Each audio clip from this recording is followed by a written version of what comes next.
Bonjour, bienvenue aux conférences du cabinet Baldwin Partners. Nous allons étudier des retours d'expérience et les technologies de l'industrie du futur. Si vous souhaitez en savoir plus, nous vous attendons sur notre site internet www.baldwin-partners.com ou sur les réseaux sociaux.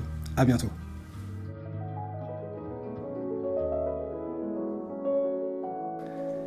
Bienvenue à tous pour cette conférence. Ça nous fait très plaisir avec Benjamin Villain, mon associé, de vous accueillir pour cette 4e conférence. Je vois quelques têtes qu'on a déjà vues auparavant. L'idée, ça va être de parler de retour d'expérience industrielle, de parler des technologies de l'industrie du futur avec, comme invité d'honneur, le groupe Airbus, plusieurs intervenants de ce groupe d'aéronautique et la société Clarté, qui est clairement une référence en France sur la réalité augmentée, sur la réalité virtuelle. Donc on va évoquer plusieurs types de sujets. Je vais plutôt introduire le propos, rappeler les principales briques technologiques et leur intérêt et le potentiel qui va avec. On va avoir ensuite M. Marniac, M. Gerbeau, M. Dupuis et M. Maury qui vont nous présenter des retours d'expérience concrets chez Airbus, Saint-Nazaire et Nantes. Et ensuite, M. Boucher va nous présenter le potentiel de la réalité virtuelle augmentée des technologies émergentes. On aura une phase de questions-réponses après. N'hésitez pas à réfléchir, à préparer quelques questions. Tout l'intérêt de l'échange, c'est aussi à la fin de la conférence. Alors, on va commencer par quelques chiffres sur l'industrie française dans les 16 dernières années, où on a observé malheureusement une baisse de la valeur ajoutée des industriels en France. Donc ça repose sur une étude de Roland Berger, je précise mes sources, et une baisse du capital engagé, donc des investissements. En continuant comme ça, autant dire qu'un pays ou une entreprise va au-delà de gros soucis. Donc c'était une nécessité forcément de trouver une solution et une sortie à tout ça. L'origine de l'industrie 4.0 en fait vient, lorsque vous pouvez l'observer sur 2008-2009, de la crise automobile. Des groupes allemands type Siemens, Bosch ont commencé à réfléchir à des technologies émergentes et innovantes. Et est apparu le terme d'industrie 4.0 plateforme en Allemagne. Angela Merkel s'en est emparée pour mettre en avant cette politique. Et la France, elle aussi, s'est emparée de ce mouvement, Emmanuel Macron, à l'époque, en appelant ça l'Alliance pour l'industrie du futur. Donc c'est l'organisme étatique qui nous chapeaute tous sur cette thématique-là. Quelques petits rappels sur l'industrie 4.0. Industrie 1.0, si je puis m'exprimer, ça a été l'arrivée de la vapeur. Ensuite, la production de masse avec l'arrivée de l'électricité dans les années 1800. Puis la 3e révolution avec l'arrivée de la robotisation, la production automatisée. Et l'industrie 4.0, finalement, n'est qu'une suite logique à tout ça. C'est l'interconnexion de toutes ces technologies, l'interconnexion des automates, des machines, des usines, et puis des hommes au sens large avec leur chaîne de valeur, c'est-à-dire les fournisseurs, c'est-à-dire les clients, pour avoir des systèmes unifiés qui parlent et où on peut valoriser la donnée, la data. C'est tout l'enjeu de l'industrie 4.0 et toute sa complexité aussi, puisqu'on va y retrouver beaucoup de choses qui échappent souvent à un DSI, à un directeur industriel, à un PDG. Et la difficulté, c'est de coordonner toutes ces problématiques en même temps. Le cabinet de conseil en stratégie mondiale, BCG, en 2015, a mis en avant 9 briques technologiques qui sont sous la coupe de l'industrie 4.0, en tout cas sous ce terme.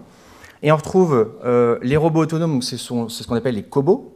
Donc c'est des robots avec lesquels on peut interagir, avec lesquels l'homme peut interagir, pardon. La simulation 3D. Le principe, c'est de simuler des process 3D pour anticiper des problèmes, prototyper et anticiper un maximum de non-conformité ou de non-qualité. Je vois qu'il y a quelques industriels, je pense que vous voyez de quoi je parle.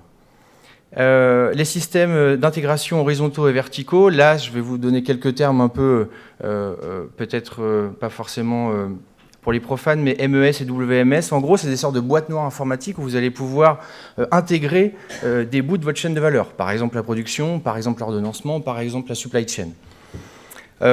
Internet des objets, tout le monde en entend parler, avec des outils Apple, Google ou autres. Dans l'industrie, on essaie de connecter en fait des outils pour les faire parler, pour anticiper leur maintenance, pour voir un peu à quel moment on va avoir un souci dans le process. La cybersécurité, évidemment, c'est l'enjeu majeur, parce que avec des attaques, avec un nombre d'attaques grandissantes chez les industriels, il y a une véritable problématique à protéger les informations. à éviter de les divulguer à la concurrence, et j'en passe. Et c'est un sujet complexe pour lequel il y a beaucoup de problématiques qui vont arriver dans le futur. J'y reviendrai après. La partie cloud, comment stocker ces informations dans les nuages, donc plus de papier, plus d'informations dans les usines, ni sur des serveurs. Le principe, c'est un peu de se détacher de tout ce genre de données et de les sauvegarder ailleurs. La fabrication additive, je ne vous apprends rien là-dessus non plus. Ça permet à moindre coût de prototyper, d'anticiper, de faire des essais, faire des POC, comme on dit chez les industriels. La réalité augmentée, on va avoir un expert qui va nous en parler après, qui va vous permettre finalement de vous aider à bien construire une pièce, ou du moins à vous aider à vous représenter un process. Et Big Data et Analytics, c'est tout l'enjeu de l'industrie 4.0, selon moi, c'est de pouvoir valoriser la donnée, valoriser une donnée fournisseur, client, et si possible la monétiser. Donc l'industrie 4.0 apporte une notion nouvelle, c'est la notion de changement de business model, puisque beaucoup d'industriels ne vendent plus forcément des avions, mais vendent aussi du service en plus. Je vais citer l'exemple de Manitou parce que je l'ai en tête. Manitou aujourd'hui ne cherche plus forcément à vendre des engins motorisés, mais cherche à vendre une expérience à un public et cherche à le vendre au kilomètre. C'est tout l'intérêt. Pourquoi l'industrie 4.0 ? Là, je me repose sur plusieurs études de BPI, de Ernst & Young et de Mazars en 2016 et 2018 qui nous apportent quelques éléments intéressants. Parce que l'industrie 4.0, on en parle beaucoup, pas forcément toujours dans le bon sens. Et on observe, pour les chiffres les plus récents, 90% des dirigeants sont confiants sur le potentiel. Si on reprend les mêmes chiffres en 2015, on était plus aux environs des 80%. Donc il y a une tendance qui va dans le bon sens, puisque ça veut dire que, entre autres, on fait bien notre travail, au même titre que plein d'autres, pour essayer d'évangéliser, présenter le principe le potentiel de chaque technologie, en essayant, en se cassant parfois la figure, et à force, en réussissant à maîtriser ses process. Airbus est là pour nous parler de ça. Réduction des coûts de production de moins 10 à moins 15%, ça c'est des choses observées chez des industriels du secteur de l'automobile, de l'aéronautique, du ferroviaire et des énergies. Donc il y a un vrai enjeu. La difficulté, c'est comment s'y prendre, par quel bout, et c'est pour ça que Baldwin Partners existe. Et 90% des vendeurs pensent que leurs partenaires ne sont pas prêts pour l'industrie 4.0. Ça, c'est un autre sujet, un sujet de conduite du changement. Comment faire en sorte pour finalement emmener ses fournisseurs et ses clients avec soi, puisque changer en soi seul, c'est une bonne chose. Airbus, encore une fois, est un bon exemple. Néanmoins, ils ont la nécessité d'emmener, de former leurs fournisseurs à être capables de passer des paliers de production, des paliers de qualité de pièces. Et c'est un enjeu forcément complexe quand on produit des produits complexes et qu'on a une grosse organisation avec de l'inertie. Et quasiment 70% redoutent des difficultés à recruter. Ça, c'est forcément un des enjeux majeurs aussi. Comment faire quand on assiste à des métiers qui se mélangent ? Là, par exemple, l'électronique et les mécaniques qui nous font la mécatronique, mélangés avec de l'informatique, puis des mélanges avec de la cybersécurité. En gros, il nous faut des super ingénieurs. Donc, ce n'est pas forcément évident. On a la prétention, avec Baldwin Partners, d'essayer de former une génération d'ingénieurs à cette approche-là, multi-métiers. Mais ça va être un des enjeux aussi pour demain, pour les industriels, d'apprendre à former ces équipes. Ouvriers, techniciens et cadres. Je vais maintenant vous donner quelques exemples, parce que c'est bien beau d'évoquer énormément de concepts, il n'y a qu'à Faucon. Néanmoins, on observe que beaucoup d'industriels qu'on rencontre chaque semaine ont besoin de comprendre le concret. Qu'est-ce qu'on gagne ? Combien il faut investir ? Quelle technologie ? À quoi ça sert ? Je vais vous parler de Saunier Duval, qui est donc un industriel dans le monde du chauffage ou de la domotique, au sens plus large, qui est un groupe mondial, mais qui a un site à Nantes de à peu près 500 personnes et qui a complètement digitalisé son process dans les 5 dernières années et qui a beaucoup réfléchi sur sa manière de s'y prendre et de changer le fonctionnement. La difficulté, en fait, ça a été de remettre à plat son processus, de le définir et de définir le processus à venir. Déjà, c'est assez complexe, surtout quand on est dans un groupe, qu'on a plusieurs sites et que les sites sont concurrents les uns entre les autres. Ça, je le tire d'une interview qu'on a pu observer avec le PDG de Saunier Duval à Nantes. Ensuite, la difficulté, ça a été de robotiser des tâches pénibles. Heureusement, la communication avait été bien amenée et finalement, les opérateurs ont été acteurs pour finalement éviter d'avoir à faire des tâches complexes. Ils ont mis en place la technologie RFID sur certains chariots pour pouvoir traquer et se rendre compte réellement à quoi ressemble leur flux industriel, ce qui est en fait le cas de peu d'industriels, en tout cas ceux qu'on rencontre. Ils ont connecté un certain nombre d'informations sur des outils, sur de la livraison de fournisseurs. Ils ont mis en place des tablettes pour remplacer des gammes opératoires. Donc ça, c'est la digitalisation des gammes papier. Déjà, quand vous avez mis en place toutes ces étapes-là, vous êtes déjà très bien avancé puisque vous pouvez tirer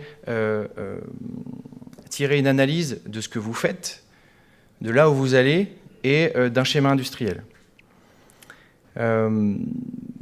Oui, un point que je voulais évoquer, c'était l'implication du personnel, nécessairement, au même titre finalement que le lean manufacturing. Je suis à l'origine un ingénieur lean manufacturing de chez Schneider Electric. On a l'obligation, dans ce genre de conduite du changement, de communiquer, d'anticiper, de présenter les choses et de présenter du bon côté des choses. Qu'est-ce qui va changer, comment et pourquoi ? Si on le fait de manière vraiment anticipée, on arrive à emmener les équipes avec soi. Saunier Duval est un excellent exemple. Je me doute que ça n'a pas été simple. Néanmoins, eux ont réussi à le faire, au même titre que d'autres. On pourrait y passer quasiment toute la journée sur les exemples, mais c'est un exemple qui a un impact fort, surtout dans les Pays de la Loire, puisque nous, on rayonne dans les Pays de la Loire. Et je n'ai pas évoqué un dernier point, pardon. C'est sur l'amélioration de l'ergonomie des postes de travail, qui était un des enjeux majeurs aussi de la transformation chez Saunier Duval. Je vais maintenant vous parler de Armor, qui est un autre industriel de la région, qui fabrique des bobines d'encre, pour faire très très synthétique. Eux ont une dynamique aussi extrêmement globale, où ils ont pris le parti de se dire on fait un schéma industriel, un schéma stratégique industriel à plusieurs années, et on fait des choix sur des briques technologiques.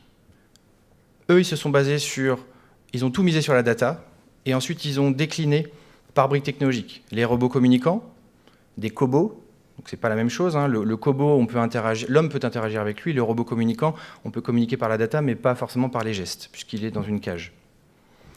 AGV, c'est une forme de cobot qui transporte des pièces complexes.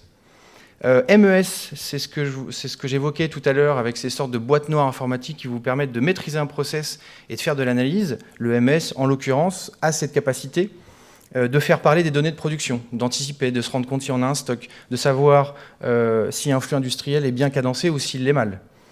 Et c'est rare qu'il le soit parfaitement. Et l'approche Big Data permet à Armor en fait, de se rendre compte de toutes les valeurs non ajoutées qu'ils peuvent avoir dans leur process. Ça peut être des problèmes qualité, ça peut être des problèmes de stock, ça peut être des problèmes de formation des opérateurs. Pour conclure sur cet exemple-là, ce qu'on a fait chez Baldwin Partners, c'est qu'on a identifié à ce jour une centaine d'intégrateurs techniques ou de partenaires qui proposent des solutions concrètes. Par exemple, je vais en citer que quelques-unes, une solution qui vous permet de filmer un process avec des lunettes, et un expert à 10 000 km de chez vous peut se rendre compte de ce que vous faites comme opération, corriger, et pourquoi pas faire de la maintenance préventive, pas prédictive. Un autre exemple, on rencontre des partenaires qui font des gants connectés, ça peut vous permettre de gagner du temps sur certains process, voilà, et j'en passe. Une partie de notre travail, c'est de repérer les intégrateurs de demain qui vont vous permettre, les industriels, de pouvoir choisir les bonnes briques technologiques et de l'aborder sous la forme d'un ROI, retour sur investissement. C'est quand même la clé quand on a un industriel de se dire « Ok, je veux bien mettre 5 millions sur la table, par contre j'aimerais bien quand même savoir à quel moment je vais retrouver mon chèque. Est-ce que c'est d'ici 1 an, plutôt 5 ou plutôt 10 ?» Bon, je pense que vous trouverez la réponse dans les 3. Et je vais conclure en vous présentant Baldwin de manière un petit peu plus précise. Baldwin est un cabinet de conseil en ingénierie qui traite de l'industrie du futur et de ses technologies. On a pour objectif d'accompagner des industriels dans le secteur des transports et des énergies, d'où les petites photos, par l'intermédiaire de tous nos consultants qui sont expérimentés, formés pour la plupart sur les technologies, et qui vont venir améliorer la performance de nos clients. Autour de tout ça viennent interagir des partenaires dont j'ai parlé, des intégrateurs techniques, et puis quelques partenaires aussi sur la partie IT, parce que on est à la croisée des chemins, on doit mélanger l'optimisation des process industriels et on doit optimiser le mélange des process informatiques. C'est ce qui fait tout l'intérêt et tout le plaisir qu'on a à piloter et à développer Ballwin Partners. Et je vais passer la main à nos amis de chez Airbus pour nous donner un retour d'expérience chez Airbus dans l'ouest de la France.